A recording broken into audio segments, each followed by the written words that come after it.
السلام علیکم ورحمۃ اللہ وبرکاتہ، نحمدہ ونصلی علی رسولہ الکریم، اما بعد فاعوذ باللہ من الشیطان الرجیم، بسم اللہ الرحمن الرحیم، رب اشرح لی صدری ویسر لی امری واحلل عقدۃ من لسانی یفقہوا قولی۔ لو أنزلنا هذا القرآن على جبل لرأيته خاشعا متصدعا من خشية الله وتلك الأمثال نضربها للناس لعلهم يتفكرون۔ امثال القرآن پروگرام کے سلسلے میں آج ہم دنیا کے زوال کے بارے میں دو مثالیں پڑھیں گے جو سورۃ یونس اور سورۃ الکہف میں بیان ہوئی ہیں۔ پہلے سورۃ یونس کی مثال جو آیت نمبر 24 اور 25 میں بیان کی گئی ہے۔ انما مثل الحیاة الدنیا كماء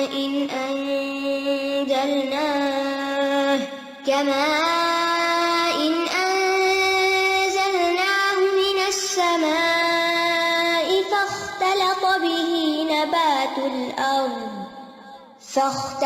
به نبات الأرض مما يأكل الناس والأنعام حتى إذا أخذت الأرض زخرفها وزينت وظن أهلها أنهم قادرون عليها أتاها أمرنا ليلا أو نهارا فجعلناها حصيدا كأن لم تغن بالأمس كذلك نفصل الآيات لقوم يتفكرون۔ والله يدعو إلى دار السلام ويهدي من يشاء إلى صراط مستقيم۔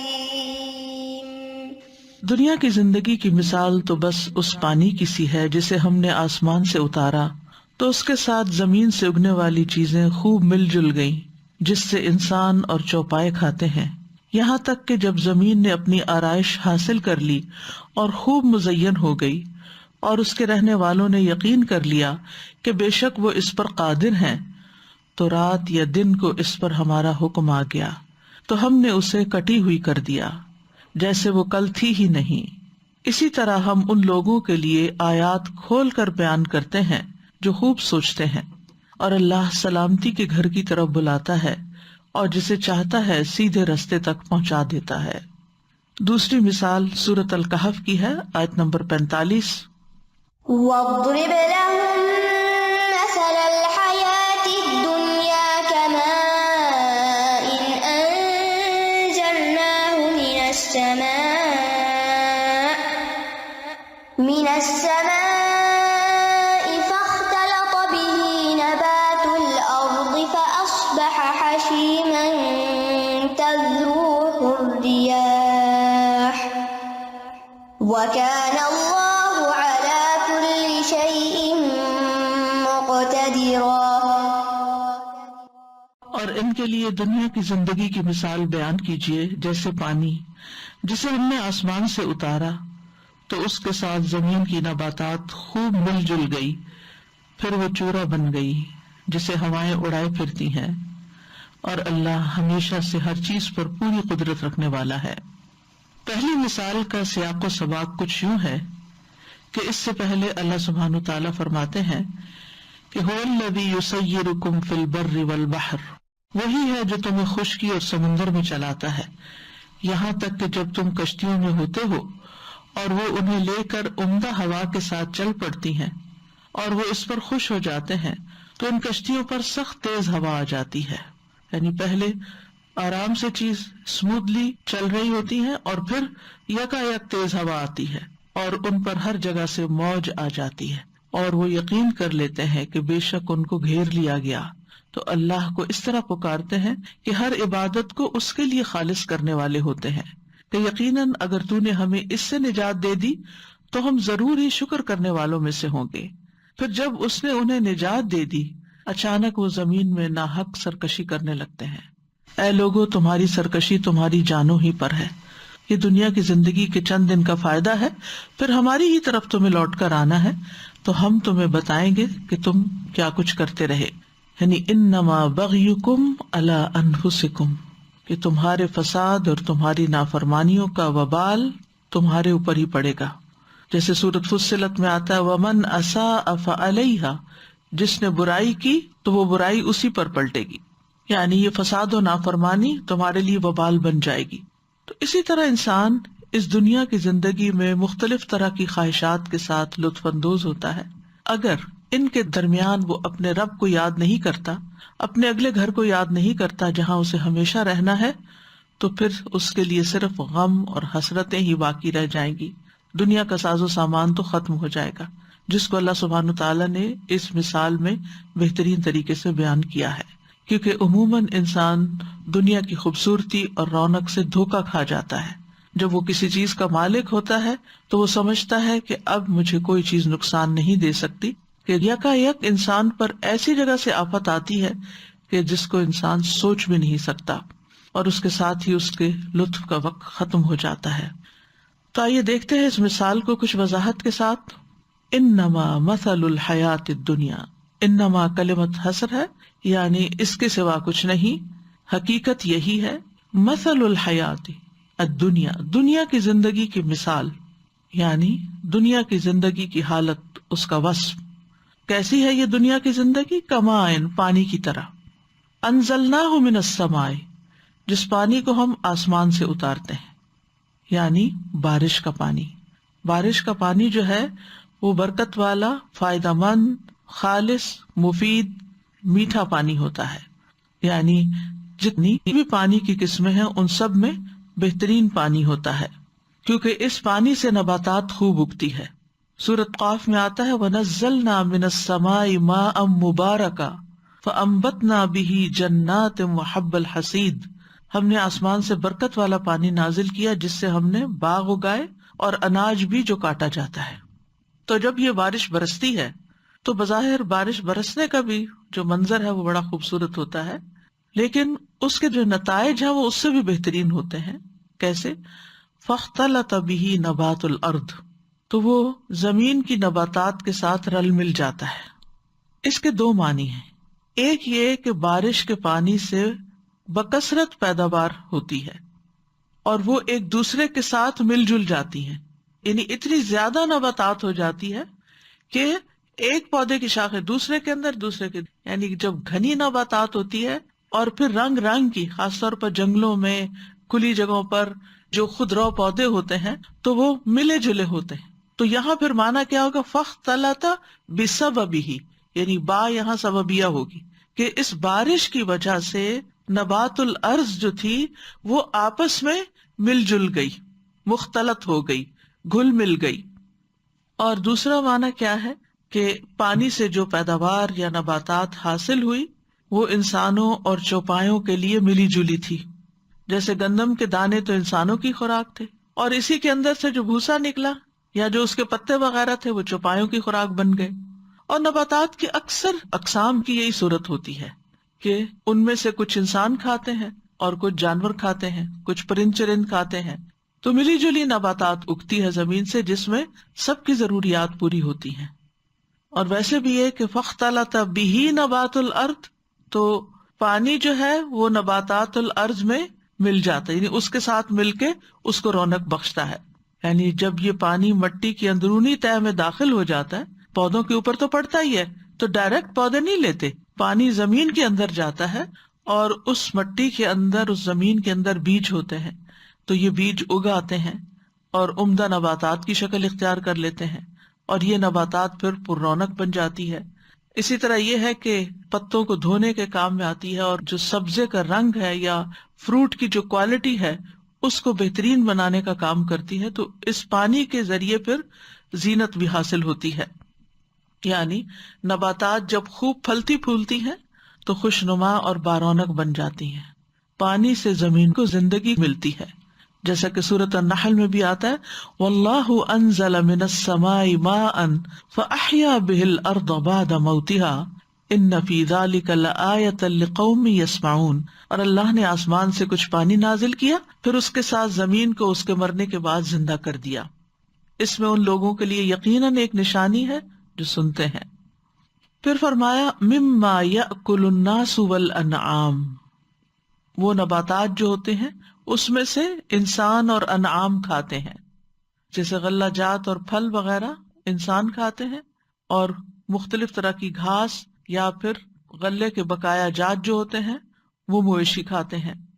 تو آسمان کے پانی سے ساری مخلوق کے لیے ایک طرح سے رزق برستا ہے، جیسے سورۃ طٰہٰ میں بھی آتا ہے الذی جعل لکم الارض مہدا وسلک لکم فیہا سبلا وانزل من السماء ماء فاخرجنا به ازواجا من نبات شتى کلوا وارعوا انعامکم ان فی ذلک لآیات لأولی النہی. وہی جس نے تمہارے لیے زمین کو بچھونا بنا دیا اور تمہارے لیے اس میں راستے جاری کر دیے اور آسمان سے کچھ پانی اتارا، پھر ہم نے اس کے ساتھ کئی قسم کی مختلف نباتات نکالی، کھاؤ اور اپنے چوپایوں کو چراؤ، بے شک اس میں عقل والوں کے لیے بہت سی نشانیاں ہیں. تو ایک ہی پانی برستا ہے، ایک ہی زمین ہوتی ہے، اور اس میں مختلف طرح کے قسم کے لاکھوں قسم کے پودے جو ہیں وہ زمین سے نکلتے ہیں، جن کی اصل تعداد اللہ ہی جانتا ہے. یہ اسی کی پلاننگ اور اسی کا پروگرام ہے. یعنی طرح طرح کا رزق اس میں سے نکلتا ہے. یہ نبات شتّا ایک اور جگہ پر آتا ہے فَأَخْرَجْنَا بِهِ نَبَاتَ كُلِّ شَيْءٍ، ہم نے اس کے ساتھ ہر قسم کی نباتات اگائی. یعنی جتنی بھی نباتات ہیں، چاہے وہ درختوں کی شکل میں ہے یا بیلوں کی شکل میں یا پودوں کی شکل میں ہے یا باڑ کی شکل میں، کسی بھی شکل میں، وہ ساری اس پانی کی محتاج ہے. پانی کے بغیر زمین کے اندر سے کچھ بھی نہیں نکل سکتا. اور یہ پانی کبھی تو براہ راست بارش کا برستا ہے تو فائدہ دیتا ہے، اور کبھی وہی پانی جو ایکسٹرا بارش کا ہوتا ہے وہ زمین میں رس کر زمین کے اندر جو سٹیمز بنتی ہیں ان سے پھر نکل کر نباتات کو سیراب کرتا ہے. تو بہرحال ہر طرح کے پھل، ہر طرح کے پودے، پھول اور غلہ جات، یہ سب کچھ زمین کے اندر سے نکلتا ہے، اور وہ سب بھی جو جانور کھاتے ہیں. کسی ایک بھی غذا کو آپ لے لیں تو اس کے مختلف اجزاء ہوتے ہیں، اس کے مختلف حصے ہوتے ہیں. ایک پودے کے مختلف حصے ہوتے ہیں، تنا ہوتا ہے، شاخیں ہوتی ہیں، پتے ہوتے ہیں، اس کے اندر پھول ہوتے ہیں، اس کے پھل ہوتے ہیں، اس کے اندر پھر بیج ہوتے ہیں. تو ان میں سے ہر ایک کے اپنے اپنے فائدے ہیں. مثال کے طور پہ آپ دیکھیں، بیری کا پودا لیں، اس کے پھل کسی اور کام آتے ہیں اور پتے کسی اور کام آتے ہیں. کتنے جانور بیری کے درختوں سے پتے کھاتے ہیں. پھر اسی طرح گندم کا پودا ہوتا ہے تو اس کا چھوٹا سا دانہ جو ہے وہ انسان کھاتا ہے، لیکن باقی سارا حصہ جانوروں کے کام آتا ہے. اور ایک گندم کے چھلکے کو ہی آپ لے لیں، گندم کے اوپر سے جو بھوسی اترتی ہے اس کے اندر معدنیات کی بہت سی مقدار پائی جاتی ہے. کہا جاتا ہے کہ اس میں پوٹاشیم، سوڈیم، میگنیشیم اور سلیکون پایا جاتا ہے، جس چھلکے کو ہم اتار کے پھینک دیتے ہیں. اور یہ معدنیات جو ہیں ہمارے جسم کی جو ٹوٹ پھوٹ ہوتی ہے اس میں بہترین کام کرتی ہیں اور ہمارے جسم کو طاقت بھی پہنچاتی. یعنی بہت سی وٹامنز آپ کہہ لیں کہ اس کے اندر موجود ہوتی ہیں جو اللہ سبحانہ وتعالیٰ نے انسان کے لیے پیدا کی، لیکن انسان عام طور پر جانوروں کے آگے ڈال دیتا ہے، کیونکہ ہم وہ جو بھوسی نکلتی ہے اس کو عموماً پھر جانوروں کو کھلا دیتے ہیں اور خود وائٹ بریڈ پسند کرتے ہیں، سفید روٹی جس میں صرف نشاستہ ہوتا ہے. تو بہرحال ہم انسان بہت عقل مند ہوتے ہوئے بعض اوقات ایسی غذائیں کھاتے ہیں کہ جو ہمارے لیے فائدے کی بجائے الٹا نقصان دہ ہوتی ہیں. یہ وجہ کہ نبی صلی اللہ علیہ وسلم نے اپنی پوری زندگی میں کبھی بھی ایسے آٹے کی روٹی نہیں کھائی کہ جس کے اوپر سے چھلکا اترا ہوا ہو. اور بعض علماء کہتے ہیں کہ سب سے پہلی چیز جو مسلمانوں نے رسول اللہ صلی اللہ علیہ وسلم کی وفات کے بعد ایجاد کی وہ آٹے کو چھانا تھا، اور یہ نیا کام تھا جو وجود میں آیا تھا، ورنہ اس سے پہلے یہ نہیں ہوتا تھا. تو بہرحال اللہ سبحانہ تعالیٰ نے زمین کے اندر اتنا پوٹینشیل رکھا ہے، اتنے خزانے رکھے ہیں جو ہمارے فائدے کے ہیں. ان میں کھانے پینے کا فائدہ تو ہوتا ہی ہے، طاقت بھی حاصل ہوتی ہے، غذائیت سب کچھ ملتا ہے، لیکن یہاں جس چیز کا ذکر کیا جا رہا ہے وہ منظر ہے، کہ اس کی خوبصورتی کتنی ہوتی. یعنی پریزنٹیشن آپ دیکھیں کہ کس شکل میں آپ کو یہ سب کچھ پیش کیا جاتا ہے. حتی اذا اخذت الارض زخرفها وزینت، یہاں تک کہ جب زمین اپنے حسن کو پہنچ جاتی. زخرف سونے کو کہتے ہیں بیسیکلی، گولڈ، یا کسی چیز کے کمال حسن کو. یہ ہم نے سورۃ الزخرف میں بھی پڑھا تھا. اور باتوں میں زخرف وہ ہوتا ہے جو بہت اچھا قول ہوتا ہے، جو دوسروں کو خوش کر دیتا ہے، جس کو عام طور پر چکنی چپڑی باتیں بھی کہتے ہیں. تو زمین میں زخرف اس کی نباتات کے مختلف رنگ ہوتے ہیں. حتی اذا اخذت الارض زخرفها سے مراد کیا ہوگی؟ اس کے بیل بوٹے، اس کے مختلف رنگوں کے پتے، پھول. یعنی جب زمین کا حسن مکمل ہو جاتا ہے، یعنی ہر چیز نکل آتی ہے اس کی. ابتدا میں تو چھوٹی چھوٹی نکلتی ہے، پھر تھوڑی اور زیادہ، پھر زیادہ، لیکن ایک وقت آتا ہے کہ اس کا حسن مکمل ہو جاتا ہے اور بہت ہی عمدہ منظر نظر آتا ہے، مختلف رنگ نظر آتے ہیں اس کے اندر. تو ایسے موقع کو زخرف کہتے ہیں. یعنی زمین کا ایسا منظر ہو جاتا ہے جو دیکھنے والوں کو خوش کر دیتا ہے. یوں لگتا ہے جیسے زمین نے ایک خوبصورت چادر اوڑھ لی ہے. اور ایسے ہی موسم میں پھر لوگوں کی تفریح اور آؤٹنگ بھی بڑھ جاتی ہے، اور پارکس آباد ہو جاتے ہیں، اور لوگ باہر نکلنے لگتے ہیں. عجیب نظارہ اور رنگ نظر آتا ہے. کوئی سفید پھول کھلے ہوئے ہے، کوئی یلو، کوئی ریڈ ہے، کوئی پنک ہے، اور رنگ ہی رنگ ہے. اور پھر اوپر تتلیاں بھی بعض اوقات آ جاتی ہیں. تو یہ سب کچھ کس سے ہوا؟ پانی سے. زمین کا یہ رنگ بدلا، زمین بارونق ہو گئی. فَأَنبَتْنَا بِهِ حَدَائِقَ ذَاتَ بَهْجَةٍ، کہ ہم نے اس کے ساتھ رونق والے باغات اگائے. مَا كَانَ لَكُمْ أَن تُنبِتُوا شَجَرَهَا، تمہارے بس میں نہ تھا کہ تم یہ سب اگا سکتے. تو بہرحال یہ زخرف جو ہے قدیم زمانے میں زمین کی سب سے زیادہ نوٹیسیبل چیز تھی. آج کے دور میں آپ دیکھیں کہ ہم ایک مصنوعی زندگی گزار رہے ہیں، اور ہم نے اپنی اس مصنوعی زندگی میں زینت کے بہت سے سامان پیدا کر لیے، جس میں آپ بلڈنگز کو دیکھیں، محلات کو دیکھیں. یعنی آرکیٹیکچر جو ہے، یا جو بڑی بڑی عمارتیں بنتی ہیں، ان کے باہر کیسے کیسے زیب و زینت کے سامان، ایسے شیشے اور ایسے رنگ اور ایسے ڈیزائن اور ایسی چیزیں لگا دی گئی ہیں کہ لوگ اب اس زخرف کو چھوڑ کر اس کی طرف زیادہ مائل ہوتے ہیں. اسی طرح انٹیریئر ڈیکوریشن آپ دیکھیں، پورا ایک علم بن چکا ہے، اور کس طرح اس پر مال خرچ کیا جاتا ہے. پھر اسی طرح بازار دیکھیں، مالز کو آپ دیکھیں. تو آج کے انسان کی اولین ترجیح کیا ہو گئی ہے؟ زیب و زینت کو اختیار کرنا. خود اپنے لباس میں، اپنے چہرے پر، اپنے بیگز، اپنے جوتے، یعنی ہر طرح کوئی چیز بھی آپ دیکھیں، فرنیچر دیکھیں، کسی بھی چیز پہ نظر ڈالیں، حتیٰ کہ کھانے پینے کی چیزیں بھی، ان کو بھی غذائیت سے زیادہ سجانے کی فکر ہوتی ہے کہ خوبصورت نظر آئے. تو یہ خوبصورتی کی جو حصہ ہے یہ انسان کے اندر ہے، اور اس سے وہ دھوکا کھا جاتا ہے. اور یہ کہنے کے باوجود کہ ہر چمکتی چیز سونا نہیں ہوتی، لیکن بھاگتا پھر بھی وہ چمکتی چیزوں کے پیچھے ہی ہے. تو زمین کے اوپر جب یہ سارا حسن نظر آتا ہے، وَظَنَّ أَهْلُهَا أَنَّهُمْ قَادِرُونَ عَلَيْهَا، اور اس کے مالک یہ سمجھتے ہیں کہ ہم اس پر قادر ہو گئے، یعنی ہم اس سے پورا فائدہ اٹھا سکتے ہیں. بہترین گھر انسان تیار کرتا ہے، بہترین چیزیں لگاتا ہے، سجاتا ہے، اور وہ سمجھتا ہے کہ اب یہ سب کچھ میرے کنٹرول میں ہے. لیکن حقیقت کیا ہے؟ حقیقت یہ ہے کہ جو ہی انسان یہ سمجھنے لگتا ہے کہ وہ ان چیزوں پہ قادر ہوگا، یہ چیزیں اس کے کنٹرول میں آ گئی، اب وہ پوری طرح ان سے فائدہ اٹھا سکتا ہے، تو کچھ اور حادثہ ہو جاتا ہے. اور یہ ہم دن رات دیکھتے ہیں کہ دنیا کی بڑی بڑی ترقیوں، بڑی بڑی خوبصورت چیزوں، بہت زیادہ جو دنیا کے آرائش کے سامان ہیں، ان کا انجام کیا ہوتا ہے. مثلا کوئی فنکشن ہوتا ہے، ڈیکوریشن آپ کرتے ہیں، اس کے بعد کیا ہوتا ہے؟ جب آپ سمجھتے ہیں کہ اب تیار ہو گئے، اب ٹھیک، اب پرفیکٹ، اب سب ٹھیک ہو گئے، اس کے بعد ساتھ ہی زوال شروع ہو جاتا ہے، ساتھ ہی خاتمے کی طرف لگ جاتا ہے. اور پھر یہ کہ وہ چیز انسان کے اندر ایک غرور اور تکبر بھی پیدا کر دیتی ہے، جو کہ ناپسندیدہ چیز ہے.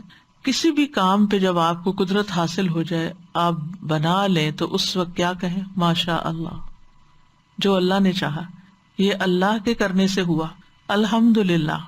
اسی طرح انشاء اللہ، یعنی کروں گا میں تب جب اللہ چاہے گا، ہو گیا ماشاء اللہ، جو اللہ نے چاہا وہ ہوا. آپ دیکھیے کہ جب انسان اللہ کو بھول جاتا ہے تو پھر انسان کے لیے مشکل ہوتی ہے. جیسے فرعون اور قارون کی گفتگو ان کی ہلاکت کا سبب بنی تھی. قارون نے کیا کہا تھا؟ یہ نہیں کہا تھا کہ یہ اللہ کی مہربانی ہے مجھ پر، کہا تھا انما اوتیتہ علی علم عندی، کہ یہ تو مجھے ایک علم کی وجہ سے دیا گیا جو میرے پاس ہے. فرعون نے کیا کہا تھا؟ یا قوم الیس لی ملک مصر وہذہ الانہار التی تجری من تحتی، اے میری قوم کیا یہ مصر کی حکومت میری نہیں، یہ ملک میرا نہیں، اور یہ جو نہریں یہاں بہتی ہیں یہ ساری میری ملکیت میں نہیں؟ یعنی وہ کیا سمجھتا تھا کہ میں ان پہ قادر ہوں، ان پہ میرا کنٹرول ہے، یہ سب کچھ میرے ہاتھ میں ہے۔ تو انجام کیا ہوا قارون کا اور کیا ہوا فرعون کا۔ تو انسان کی بہادری اسی میں ہوتی ہے کہ وہ اپنی ہر قابلیت اور ہر چیز کو اللہ سبحانہ تعالیٰ کی طرف منسوب کرے، اپنی ذات کی طرف منسوب نہ کرے۔ تو کچھ کلمات ایسے ہوتے ہیں کہ جو انسان کے لیے تباہی کا باعث بنتے ہیں، قوموں کی تباہی کا باعث بنتے ہیں۔ ابلیس نے کیا کہا تھا؟ انا خیر منہ۔ شیطان جو ہے ان کلمات کے ذریعے انسان کو ہلاک کرتا ہے، میں، میرا، میں نے کیا، میری طرف سے ہے۔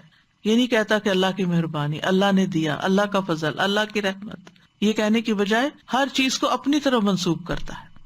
ٹھیک ہے، کوشش انسان کرتا ہے، لیکن جب تک اللہ کی توفیق نہ ہو تو کچھ حاصل نہیں ہوتا۔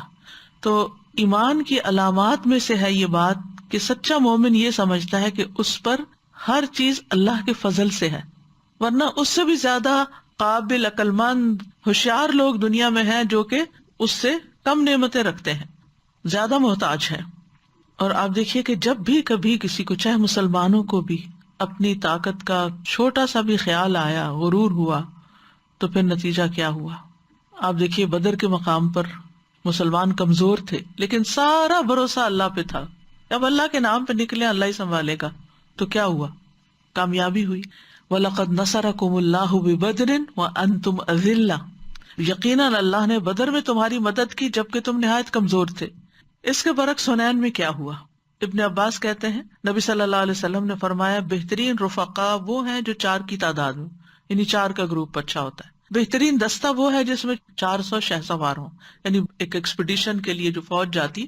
بہترین لشکر وہ ہے جو 4000 کی تعداد میں ہو، اور 12000 قلت کی بنا پہ ہرگز مغلوب نہیں ہو سکتے، یعنی 12000 کا لشکر مغلوب نہیں ہوتا۔ اللہ تعالیٰ کا فرمان ہے وَيَوْمَ حُنَيْنٍ إِذْ أَعْجَبَتْكُمْ كَثْرَتُكُمْ، وہ کثرت تھی نا 12000 کی، فَلَمْ تُغْنِ عَنْكُمْ شَيْئًا، وہ کثرت تمہارے کچھ کام نہ آئی۔ وَضَاقَتْ عَلَيْكُمُ الْأَرْضُ بِمَا رَحُبَتْ، زمین اپنی فراخی کے باوجود تم پر تنگ ہو گئی۔ ثُمَّ وَلَّيْتُمْ مُدْبِرِينَ، پھر تم پیٹ پھیرتے ہوئے لوٹ گئے۔ یہ مسلمانوں کے ساتھ ہوا۔ تو کبھی بھی انسان کو یہ نہیں سمجھنا چاہیے کہ میں اس پہ قادر ہو گیا، اب تو میں اس سے فائدہ اٹھاؤں گا ہی اٹھاؤں گا۔ ہوا کیا؟ اتاہا امرنا لیلا او نہارا، کہ ہمارا فیصلہ آ گیا اس پر رات یا دن کے وقت، اما لیلا و اما نہارا، کبھی دن کے وقت آ جاتی ہے کوئی مصیبت، کبھی رات کے وقت آتی ہے، دونوں طرح ہی آتی ہے، اور تباہی کے لیے چند لمحے ہی کافی ہوتے ہیں۔ معمولی گھڑی میں ہی آن کی آن میں کچھ سے کچھ ہو جاتا ہے۔ یعنی جب کسی قوم کے پاس رات کے وقت مصیبت آئے تو رات کو تباہ ہو جاتی ہے، اور دن کو آئے تو دن کو تباہ ہو جاتی ہے۔ جیسے یہیں پر آ رہا ہے اتاہا امرنا لیلا و نہارا فجعلناہا حصیدا، تو ہم نے اسے کٹے ہوئے کھیت کی طرح کر دیا۔ اور آپ دیکھیں اگر دنیا کی تاریخ پر نظر ڈالیں تو بعض بستیاں ابھی بھی جن کی تصویریں یا جن کے تباہی کے آثار موجود ہیں، وہ انسان کے لیے بہت بڑی عبرت کا سبب ہے کہ بہت ترقی یافتہ قوموں میں بھی بعض اوقات جب زلزلے آئے یا ایٹم بام گرے یا اور اسی طرح کی کچھ مصیبتیں آئیں یا ٹورنیڈوز آئے یا سیلاب آئے، طوفان آئے، تو آن کی آن میں سب کچھ ہنستا بستا سب کچھ تباہ ہو کے رہ گیا۔ یعنی انسانی کوششیں انسانوں کو نہ بچا سکیں۔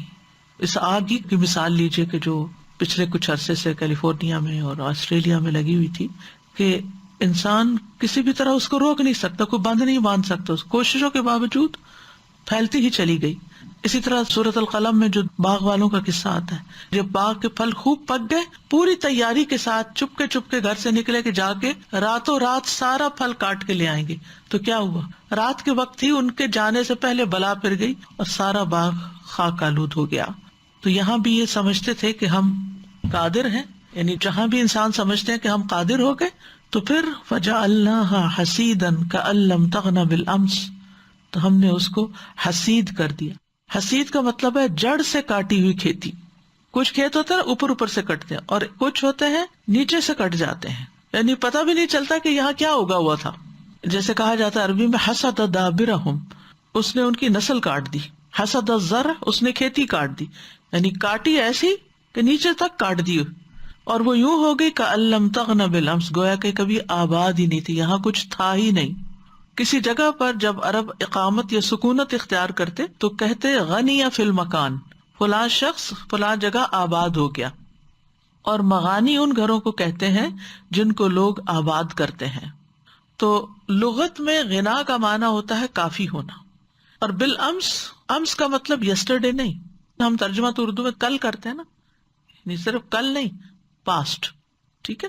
اور اسی طرح غدن کا مطلب ٹمارو نہیں ہوتا، فیوچر مراد ہوتا ہے. جیسے ولتنظر نفس ما قدمت لغد، اس کا مطلب نہیں ٹمارو کے لیے بلکہ فیوچر کے لیے.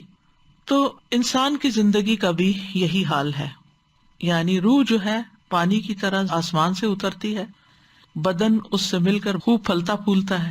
بدن مٹی سے بنتا ہے نا، روح آسمان سے آتی ہے، بدن پہ جوانی آتی ہے، علم حاصل کرتا ہے، نکھرتا ہے، ایک خوبصورت نوجوان بنتا ہے، پھر اس کی امیدیں ہوتی ہیں، شادی ہوتی ہے، کمائی شروع ہو جاتی ہے، گھر بناتا ہے، بچے ہوتے ہیں، پھر بچے بڑے ہو جاتے ہیں، وہ سب اپنے اپنے ٹھکانوں پہ چلے جاتے ہیں، اور وہ گھر ایسے ہوتا ہے جیسے کبھی یہاں کوئی بسا ہی نہ تھا.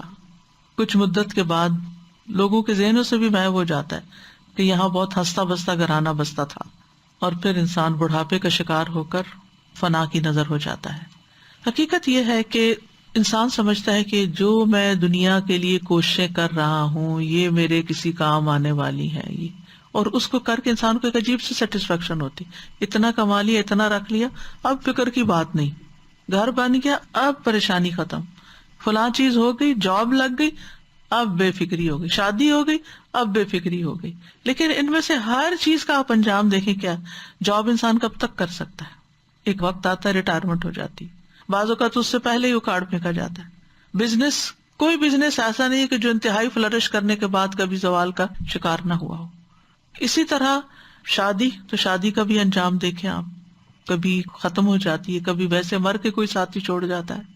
بچے ہیں تو ان کا بھی یہی حال ہوتا ہے کہ آپ جتنی چاہیں ان کو محبت دے دیں، جتنا چاہیں ان پہ مال خرچ کر دیں، وہ آپ کے نہیں ہوتے، ان کی اپنی زندگیاں ہوتی ہیں، اور وہ چھوڑ کے چلے جاتے ہیں. یہ تو عام روزمرہ کے معمول کے واقعات ہیں نا. لیکن اس سے بھی بڑھ کر کیا ہوتا ہے کہ کسی انسان کی حسرت اس وقت دیکھنے کی ہوتی ہے کہ جب انسان مہینہ بھر کام کرے اور اینڈ میں اس کو تنخواہ نہ ملے. شاید یہاں تو ایسی مثال آپ کو نہیں ملے گی، لیکن کچھ کنٹریز ایسے ہیں کہ جہاں لوگ ایک ایک مہینہ نہیں، کئی کئی مہینے کام کرتے ہیں اور کچھ بھی ہاتھ نہیں.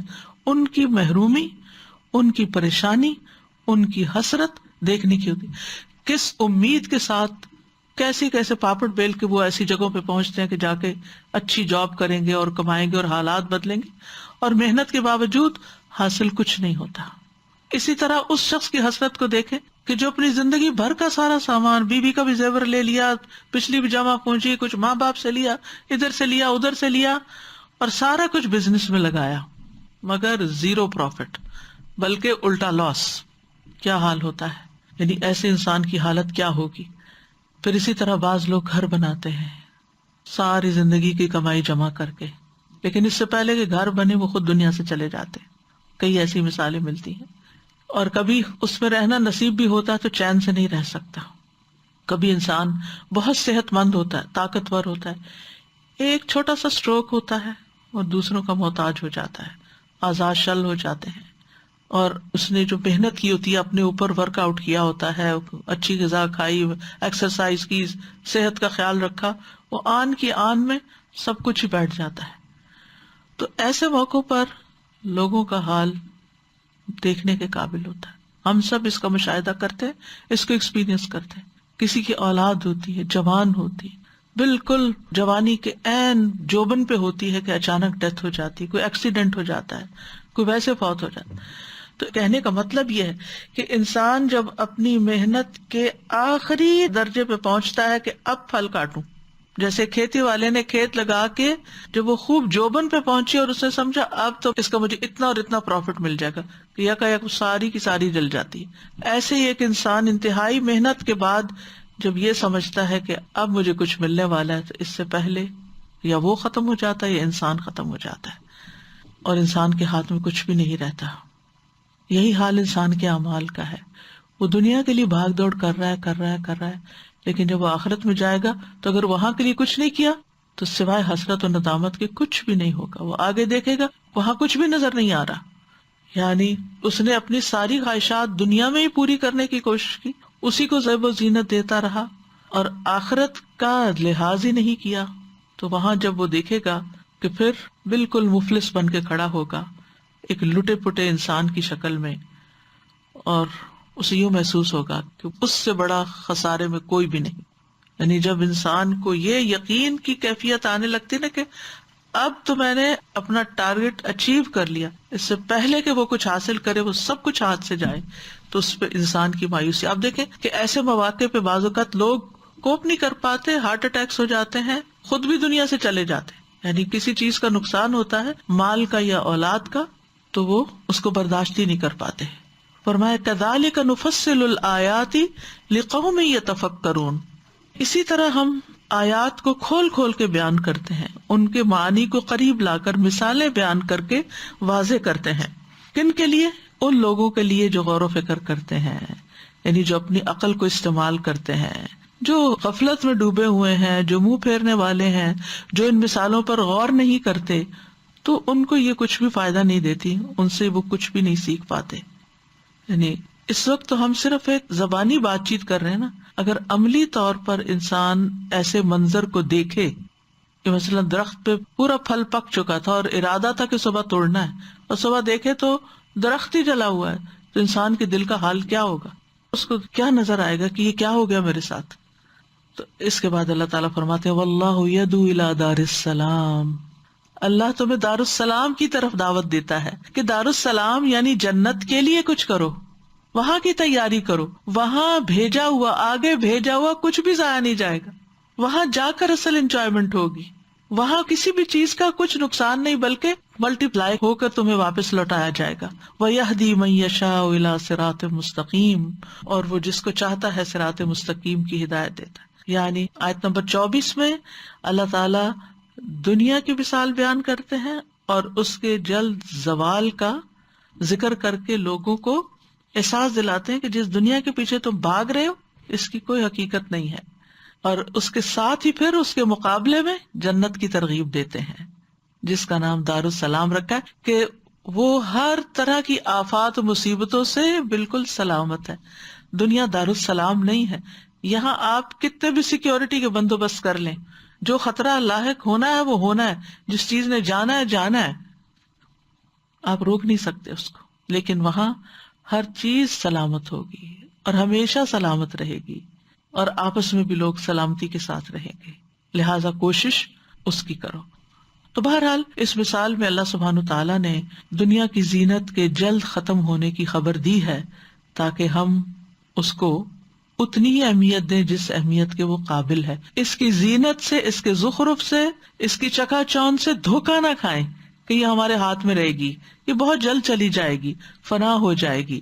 جیسے بارش کا پانی برستا ہے, ہر چیز خوبصورت لگتی ہے, پھر پانی بھی ویپوریٹ ہوتا ہے اور سورج بھی نکل آتا ہے اور کھیت جل بھی جاتا ہے اور سوکھ جاتا ہے اور چیزیں ختم ہو جاتی ہیں. وہی حسن و جمال جو بارش سے بڑھا تھا, جب بارش ختم ہوتی ہے اور پانی نہیں ملتا تو پھر زمین کا ایک اور ہی منظر ہوتا ہے, گویا کہ یہاں کبھی کچھ تھا ہی نہیں. اور اللہ کا فیصلہ کسی وقت بھی آ جاتا ہے, اور سب کچھ اللہ کے فیصلوں سے ہی ہو سکتا ہے. یعنی اللہ ہی بارش بھیجتا ہے اور اللہ ہی تباہی کا فیصلہ بھی بھیجتا ہے, جس پر جب جو چاہتا ہے کرتا ہے. تو اس لیے انسان اپنی دنیا سے اور دنیا میں جو کچھ اس نے ترقی کر لی ہے اور جو کچھ دنیا میں بنا لیا ہے اس پر نازاں نہ ہو, کیونکہ سب پر اللہ کی تقدیر کا فیصلہ حاوی ہو جاتا ہے. قرآن مجید میں کئی مقامات پر یہ مضمون بیان ہوا ہے.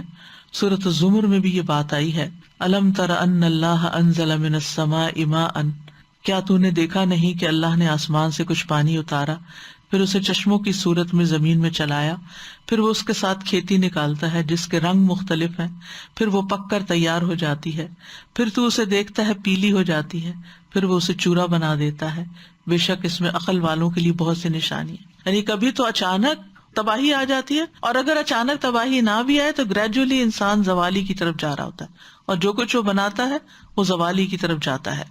تو یہ دنیا کی حالت سے مطابقت رکھنے والی ایک بہترین مثال ہے جو یہاں پر بیان ہوئی ہے، کہ دنیا میں انسان شہوت اور خواہش اور لذت کے پیچھے اپنا بہت کچھ گنوا دیتا ہے، لیکن یہ سب کچھ بہت جلد رخصت ہو جاتا ہے۔ دنیا کا فائدہ محدود ہے، تھوڑا ہے، جلد ختم ہونے والی ہے، اس کا حسن و جمال دائمی نہیں ہے۔ اس کی عادت یہ ہے کہ پہلے یہ عروج کی طرف جاتی ہے اور پھر لازماً زوال کی طرف جاتی ہے۔ لہذا عقل مند انسان کبھی اس فانی دنیا سے دھوکہ نہیں کھاتا۔ دنیا اس لائق نہیں کہ اس میں دل لگایا جائے۔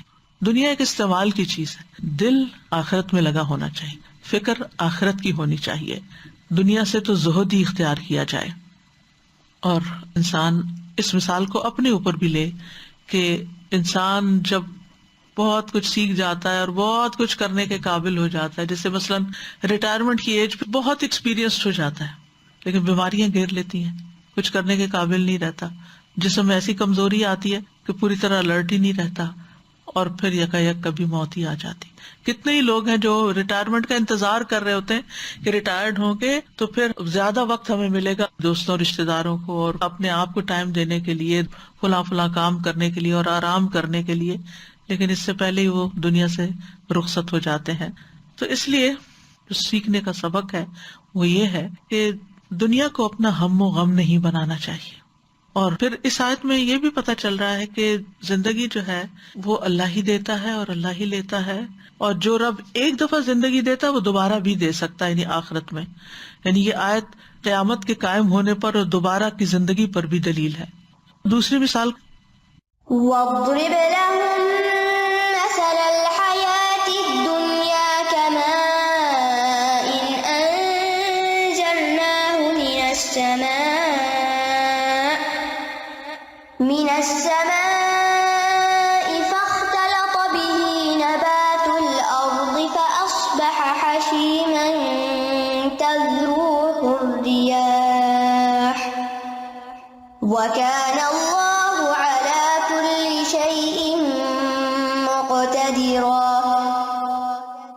اور ان کے لیے دنیا کی زندگی کی مثال بیان کیجیے جیسے پانی جسے ہم نے آسمان سے اتارا تو اس کے ساتھ زمین کی نباتات خوب مل جل گئی، پھر وہ چورا بن گئی جسے ہوائیں اڑائے پھرتی ہیں، اور اللہ ہمیشہ سے ہر چیز پر پوری قدرت رکھنے والا ہے۔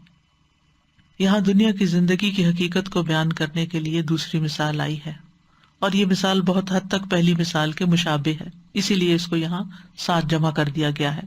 یہ مثال سورۃ الکہف کی آیت نمبر 45 میں آتی ہے۔ سورۃ الکہف بہت عظیم سورت ہے جسے ہر جمعہ کو تلاوت کیا جاتا ہے، اور یہ ہمیں قانون فطرت پر ثابت قدم رہنے کا سبق دیتی ہے، گمراہیوں سے ڈراتی ہے، انسان کو صراط مستقیم سے پھیر دینے والی اور اس کی زندگی پہ اثر انداز ہونے والی چیزوں سے انسان کو دھوکہ نہیں کھانا چاہیے۔ سورۃ الکہف میں اس مثال سے پہلے بھی کچھ واقعات اور اسباق ہیں، اور اہل ایمان سے جڑے رہنے کا حکم دیا گیا نبی صلی اللہ علیہ وسلم کو کہ آپ اپنے آپ کو ان لوگوں کے ساتھ روکے رکھیں جو اپنے رب کو پہلے اور پچھلے پہر پکارتے ہیں، اس کا چہرہ چاہتے ہیں۔ تمہاری آنکھیں ان سے آگے نہ بڑھیں، کیا تم دنیا کی زندگی کی زینت چاہتے ہو؟ وَلَا تَعْدُ عَيْنَاكَ عَنْهُمْ تُرِيدُ زِينَةَ الْحَيَاةِ الدُّنْيَا۔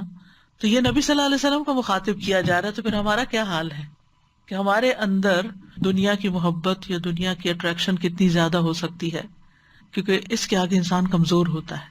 تو اس لیے بار بار یاد دہانی کی ضرورت ہوتی ہے کہ نہیں، اصل زندگی کل شروع ہونے والی ہے۔ پھر سورۃ کہف میں 2 باغ والوں کا قصہ بھی بیان کیا گیا ہے۔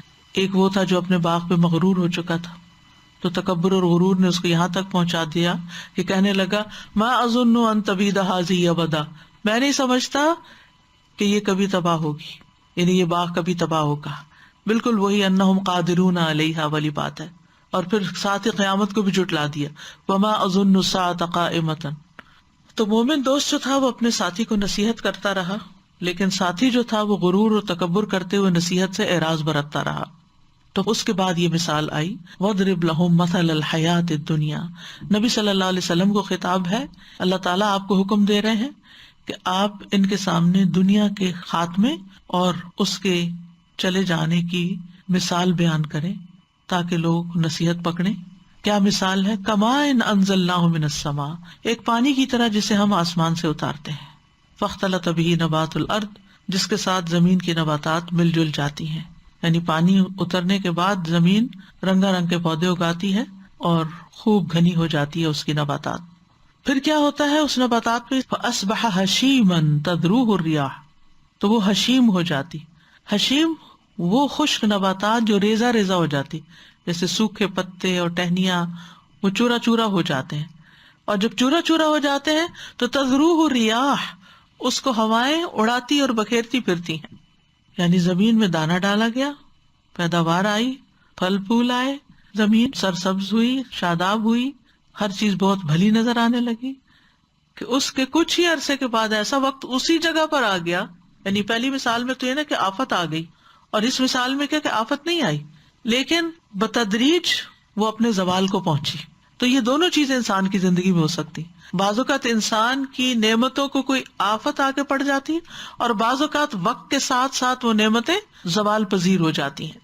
تو یہاں یہ دوسرا سلسلہ ہے کہ وہ اصبح ہشیما تذروہ الریاح، سبزہ خشک ہو گیا اور پھر اس کے بعد وہ ریزہ ریزہ ہو گیا، ہشیم ہو گیا. ہشیم کو ریاح نے اڑا دیا، سامنے کچھ بھی نہ رہا، کچھ نظر ہی نہیں آتا. اور یہاں پر آپ دیکھیں کینیڈا میں جب خزاں آتی ہے اور پتے گر جاتے ہیں تو اس کے بعد یوں لگتا ہے جیسے کبھی یہاں کچھ اگا ہی نہیں تھا. گھاس کے اوپر برف پڑ جاتی ہے، وہ ویسے نظر نہیں آتی، درخت ٹنڈ منڈ ہو جاتے ہیں، زمین آسمان کا رنگ ایک ہونے لگتا ہے. تو اسی میں آپ دیکھیں کہ لوگوں کو کتنا ڈپریشن ہوتا ہے، کتنی پریشانی ہوتی ہے. بہت سے لوگ محض اس موسم کی وجہ سے بیماریوں کا شکار ہو جاتے ہیں، خصوصاً ذہنی بیماریوں کا شکار ہو جاتے ہیں. تو اگر دنیا میں یہ حال ہوتا ہے کہ ایک نعمت کے چلے جانے کے بعد انسان پریشان ہوتا ہے، تو آخرت میں جب انسان کے اعمال کا اس کو کوئی نتیجہ نظر نہیں آئے گا کہ میں نے تو دنیا میں اتنی محنت کی تھی، اتنا تھکا تھا، دن رات کام کیا تھا کہ مجھے کچھ حاصل ہو، نہ وہاں کچھ ملا اور نہ آگے کچھ ہے، تو انسان کی پریشانی کا عالم کیا ہوگا؟ پھر اس وقت اس کی ذہنی حالت کا حال کیا ہوگا اور اس کے اوپر کیا بیتے گی. یہاں پر آپ دیکھیں فاختلط، فاصبح، دونوں میں فا کا استعمال ہوا ہے اور اس سے کلام کی بلاغت میں اور زیادہ اضافہ ہو جاتا ہے. اور فا جو ہے یہ تعقیب کے لیے آتی ہے کہ وہ مدت جس میں نباتات تر و تازہ اور خوبصورت ہوتی ہیں، اور یہ مدت بہت قلیل ہوتی ہے. یعنی فاختلط ابھی ہوا ہی تھا کہ فاصبح ہو گیا، یعنی جلد ہی اس کے اوپر ایک اور فیز آ گیا. وَكَانَ اللَّهُ عَلَى كُلِّ شَيْءٍ مُقْتَدِرًا، اور اللہ ہر چیز پر پورا اقتدار رکھتا ہے، پورا کنٹرول رکھتا ہے. یعنی سرسبز کرنے پر بھی پوری قدرت رکھتا ہے اور تباہی اور بربادی سے دوچار کرنے پر بھی پوری قدرت رکھتا ہے. تو بہرحال انسان کو ان چیزوں سے، یعنی دنیا کی رونق سے دھوکہ نہیں کھانا چاہیے، کیونکہ یہ بہت تھوڑی مدت کے لیے ہوتی، اور یہ ایکسپیرینس ہم اکثر کرتے ہی رہتے ہیں، ہماری آنکھیں یہ نظارے دیکھتی رہتی ہیں کہ یہ سب کچھ تھوڑی مدت کے لیے ہوتا ہے. آج کل آپ دیکھیں کہ اسپرنگ ہے، اس کی وجہ سے ایک دم گھاس کے اندر بھی یلو پھول کثرت کے ساتھ اگ پہ، یوں لگتا ہے جیسے کسی نے پھولوں والی چادر بچھا دی ہو زمین پر، ہر جگہ پر، یعنی خود رو پھول ہیں اور اتنا حسین منظر پیش کرتے ہیں. اور اس کے علاوہ بھی دیگر رنگوں کے، پرپل کلر کے اور رنگوں کے، پنک کلر کے، طرح طرح کے جگہ جگہ خود رو پودے جو اگے ہوئے ہیں وہ زمین کو حسن بخش رہے ہیں، لیکن کتنے دن کے لیے، پھر خشک ہو جائیں گے، خاک ہو جائیں گے. تو یہاں اللہ سبحانہ تعالیٰ کے لیے مقتدرہ کا لفظ استعمال ہوا ہے، وَكَانَ اللَّهُ عَلَى كُلِّ شَيْءٍ مُقْتَدِرًا، یعنی اللہ تعالیٰ کی قدرت ظاہر ہوتی ہے پیدا کرنے کے وقت، نمبر 2 ان کو ترقی دینے کے وقت، اور نمبر 3 ان کو ہلاک کرنے کے وقت. یعنی اللہ کی قدرت کا اگر اندازہ کرنا ہو تو ان 3 اوقات میں دیکھیے، جب کوئی چیز پیدا ہو رہی ہوتی ہے، اور جب کوئی چیز اپنے پورے عروج پر ہوتی ہے، اور پھر جب وہ چیز اپنے زوال کو پہنچتی. مثلاً ایک ماں ہے، اگر اس کا کوئی جوان بچہ فوت ہو جائے تو وہ اکثر اس کی پیدائش کے دن اور اس کے آغاز کو یاد کرتی، پھر جس طرح اس نے اس کو پڑھایا لکھایا بڑا کیا وہ یاد کرتی، اور پھر کس طرح وہ دنیا سے چلا گیا. تو ان سب چیزوں میں وہ اپنے آپ کو بے بس پاتی، دیا بھی اس نے، قوت بھی اس نے بخشی، اور پھر لیا بھی اس نے. اور اس مثال کے بعد آگے پھر بہت خوبصورت آیت آتی ہے کہ المال والبنون زینت الحیات الدنیا، کہ مال اور بیٹے بھی دنیا کی زندگی کی زینت ہے، کیونکہ سب سے زیادہ زینت، حسن، رونق مال کی وجہ سے آتی ہے. جتنا جتنا لوگوں کے پاس مال بڑھتا جاتا ہے ان کی زندگی میں اتنی اتنی چیزوں میں، ان کے رکھ رکھاؤ میں، اسٹائل میں زینت بڑھتی چلی جاتی ہے. گاڑی ہو، گھر ہو، ہر چیز کے اندر یہ نہیں دیکھا جاتا کہ ضرورت کیا ہے، یہ دیکھا جاتا ہے کیا چیز اسٹیٹس سمبل ہے، کیا چیز زیادہ خوبصورت لگے گی. اور یہاں پر آپ دیکھیں کہ بنون سے پہلے مال کا ذکر ہے، کیونکہ زینت کی وجہ سے، آیت کی مناسبت کی وجہ سے. اور دوسرا یہ کہ بیٹے زینت بخشتے ہیں زندگی کو. بعض اوقات بیٹے زینت نہیں بھی بخشتے، لیکن مال تو ہے. سرپلس مال جب ہوتا ہے تو پھر وہ ضرورت نہیں بلکہ زینت پر استعمال ہو رہا ہوتا ہے. ساتھ ہی فرمایا والباقیات الصالحات خیر عند ربک ثوابا وخیر عملا، کہ آخرت کی زندگی میں جو چیز فائدہ دے گی وہ انسان کی نیکیاں ہیں. باقیات صالحات ہیں، یعنی صالحات نیکیاں جو ہیں وہ اصل میں باقی رہیں گی. اور مفسرین نے اس کے بارے میں طویل گفتگو کی ہے کہ اس سے مراد کون سے اعمال ہیں جو باقی رہیں گے اور آخرت میں ذخیرہ ہوں گے. اور اسی طرح ہمارے جو اذکار میں سے سبحان اللہ والحمد للہ ولا الہ الا اللہ واللہ اکبر کو بھی باقیات الصالحات کہا گیا ہے. تو مثال ہمیں کیا پیغام دیتی ہے کہ دنیا کی زندگی ہاتھ سے نکل جائے گی، اس پر اتنا فوکس نہ رکھو، اس کی زیادہ فکر نہ کرو، اس کا زیادہ غم نہ کرو. اس کے زوال سے سبق سیکھو کہ اس کے بعد بھی کچھ ہے اور وہ آخرت کی زندگی ہے. لہذا وقت کم ہے اور کام زیادہ ہے اور انجام بڑا بھیانک ہے. خاتمے کا وقت بھی معلوم نہیں کہ کب ہم چلے جائیں اس دنیا سے. تو اس لیے جتنا جلد ہو سکے، جیسے جیسے ہو سکے اس کی تیاری کرتے رہو. حقیقت یہ کہ اللہ تعالیٰ ہر انسان کی زندگی میں نصیحت کے بہت سے مواقع لاتے ہیں، لیکن ہم لوگ نصیحت کم ہی پکڑتے. یہ جن جن چیزوں کا ذکر کیا گیا ہے ان میں سے کون سی چیز ہے جو ہم نہیں دیکھتے؟ یہ سارے تجربات یا ہم پر ہوتے ہیں یا ہمارے آس پاس ہو رہے ہوتے ہیں، یعنی ہم ان سب چیزوں کو ایکسپیرئنس کرتے ہیں.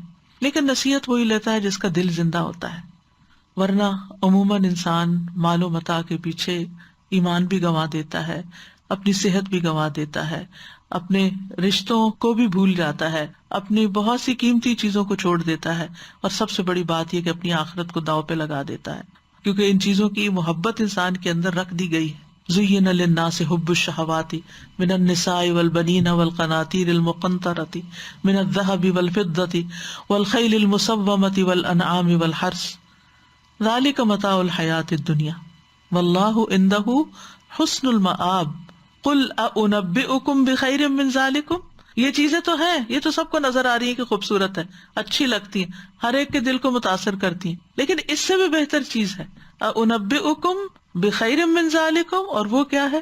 للذین اتقوا عند ربہم جنات تجری من تحتها الانہار خالدین فیہا وازواج مطہرۃ ورضوان من اللہ واللہ بصیر بالعباد.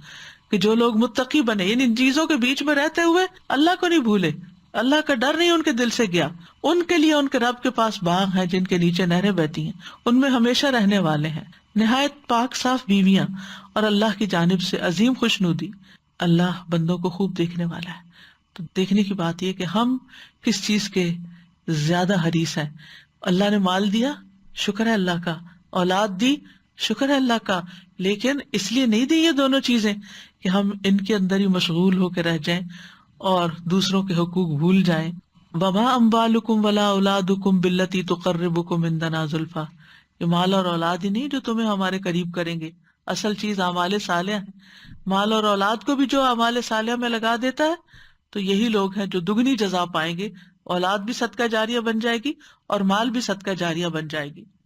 تو دنیا کا سامان جو ہے، یہ دنیا کی رونق، یا دنیا کی زندگی جو سراب کی طرح ہے، جس تک انسان پہنچتا ہے، یعنی انسان اپنے لیے کوئی گول رکھتا ہے یہ اچیو کرنا، جب وہاں پہنچے تو کہتا ہے یہ کیا ہے، اس سے آگے چلو، پھر آگے چلتا ہے، پھر وہی عمل دہرایا جاتا ہے، پھر ہر دفعہ وہی ہوتا ہے کہ انسان کسی بھی چیز پر سیٹسفائی نہیں ہوتا.